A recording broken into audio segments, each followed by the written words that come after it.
Baik, Assalamualaikum warahmatullahi wabarakatuh. Perkenalkan, nama saya Arsy Alfi Oktavia dengan NIM 1929140016 dari kelas Teknik Komputer B angkatan 2019. Di sini studi kasus saya yaitu pembajakan situs web dengan serangan web device. Web device merupakan salah satu kasus yang banyak terjadi di Indonesia.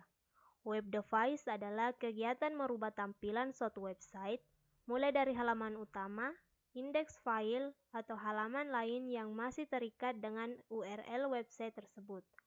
Peretas dapat melakukan aksi ini karena adanya celah keamanan pada sistem keamanan korban. Orang yang melakukan kegiatan device pada suatu website biasanya dikenal dengan sebutan devicer. Pada umumnya, devicer ini menyasar situs-situs besar seperti situs pemerintahan, perusahaan, badan organisasi, dan lain sebagainya. Meski demikian, devicer cukup jarang menyasar website-website milik perseorangan atau pribadi. Jenis-jenis web device ada dua. Yang pertama, device website full of page. Jenis device website ini dilakukan pada tampilan laman website secara keseluruhan. Untuk melakukan device secara menyeluruh, biasanya yang diserang adalah file index pada website yang menjadi korban. Yang kedua, device website sebagian.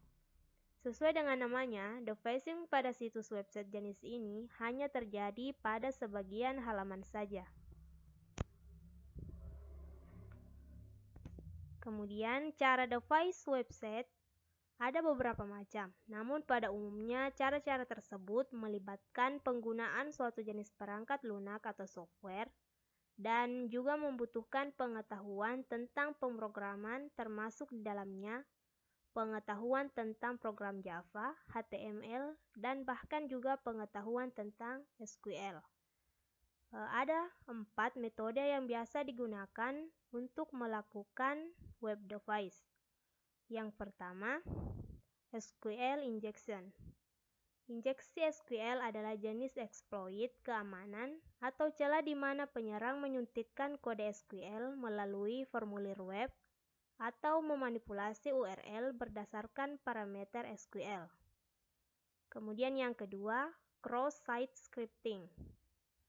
Terjadi ketika pengguna memasukkan data berbahaya ke situs web yang menyebabkan aplikasi melakukan sesuatu yang tidak dimaksudkan untuk dilakukan. Beberapa fitur situs web yang biasanya rentan terhadap serangan ini adalah mesin pencari, formulir login, dan command file. Yang ketiga, remote file inclusion adalah kerentanan yang paling sering ditemukan di situs web.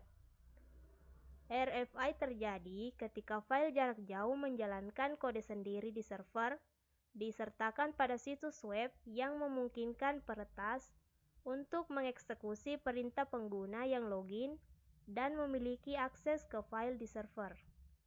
Kemudian yang terakhir, DDoS attack atau Distributed Denial of Service attack adalah serangan penolakan layanan terdistribusi. Hal ini adalah upaya untuk membuat sumber daya komputer tidak tersedia bagi pengguna yang dituju. Contoh kasusnya, website DPR diretas dan didevice jadi Dewan Pengkhianat Rakyat. Hal ini terjadi pada tahun 2020 kemarin. Halaman utama situs DPR yang seharusnya bertuliskan Dewan Perwakilan Rakyat berubah menjadi Dewan Pengkhianat Rakyat. Tujuan dari aksi device website ini sering dilakukan untuk menunjukkan keamanan website yang lemah, juga sebagai jalan untuk menyampaikan pesan sosial politik yang biasa disebut hacktivis. Target hacktivis memang biasanya adalah website pemerintah dan juga website lain yang akan menarik publik jika diretas. Kemudian, solusi dari kasus tersebut. Yang pertama, gunakan kredensial login yang sulit. Menggunakan kredensial login yang sulit akan meningkatkan keamanan website Anda, sebab peretas akan lebih sulit membobol website Anda Caranya dengan mengubah default login dengan username unik. Selain itu, gunakan password yang panjang dengan kombinasi huruf, angka, dan karakter khusus. Kemudian yang kedua, lakukan audit keamanan. Penting untuk melakukan audit keamanan website secara reguler. Jadi, Anda bisa mendeteksi celah keamanan lebih dini. Selain itu, langkah audit juga mudah berkat adanya berbagai tool testing. Yang ketiga, lakukan update secara rutin. Menggunakan versi terbaru akan mempersulit upaya hacker untuk melakukan device website sebab setiap celah keamanan yang ditemukan akan langsung diatasi oleh pihak pengembang platform. Selain itu, langkah update pun kian mudah dilakukan dan tak perlu menunggu proses lama. Kemudian yang keempat, lakukan backup secara berkala. Langkah backup penting untuk menghindari hal yang tidak diinginkan seperti device website. Jadi, jika website Anda rusak, Anda masih bisa mengembalikan seperti semula dengan file backup yang dimiliki. Yang kelima, scan malware secara rutin. Malware bisa masuk ke sistem website Anda tanpa disadari. Jika dibiarkan, tingkat kerusakannya bisa lebih parah. Oleh karena itu, penting untuk melakukan scan malware secara rutin. Yang keenam, kelola hak akses user. Mengatur hak akses user juga tak kalah penting. Jika Anda belum melakukannya, silakan lakukan segera. Hak akses user akan mengatur seberapa jauh seorang user bisa melakukan perubahan pada website. Hak tertinggi dimiliki oleh seorang admin. Oleh karena itu, pastikan hanya orang yang terpercaya saja yang memiliki hak akses ini. Ketujuh, matikan debugging mode. Menampilkan informasi error message ke user ternyata cukup berbahaya.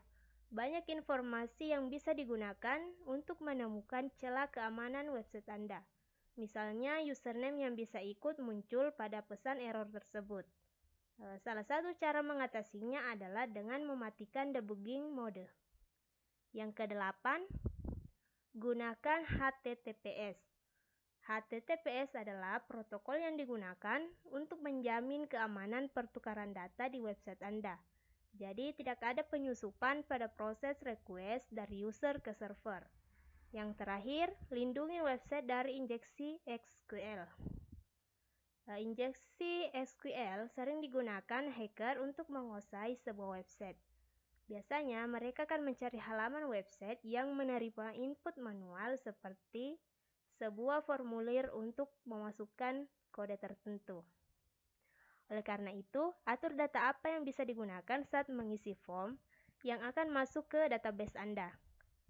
Selain itu, jangan lupa untuk mengganti prefix pada tabel database Anda untuk meningkatkan keamanan. Kesimpulannya, web device dapat terjadi pada website yang memiliki tingkat keamanan yang rendah, baik itu karena kredensial login yang mudah ditebak dan ditembus, atau server hosting yang tidak memiliki fitur keamanan ekstra. Karenanya, sebelum menjadi korban, Anda perlu mengenali cara kerja defacement dan memproteksi website Anda. Ancaman keamanan informasi yang dimiliki dapat datang dalam berbagai bentuk. Dengan memahami apa itu keamanan informasi, Anda dapat mengevaluasi dan mengidentifikasi langkah apa yang dapat Anda lakukan untuk menjaga informasi tersebut tetap aman. Sekian dari saya. Wassalamualaikum warahmatullahi wabarakatuh.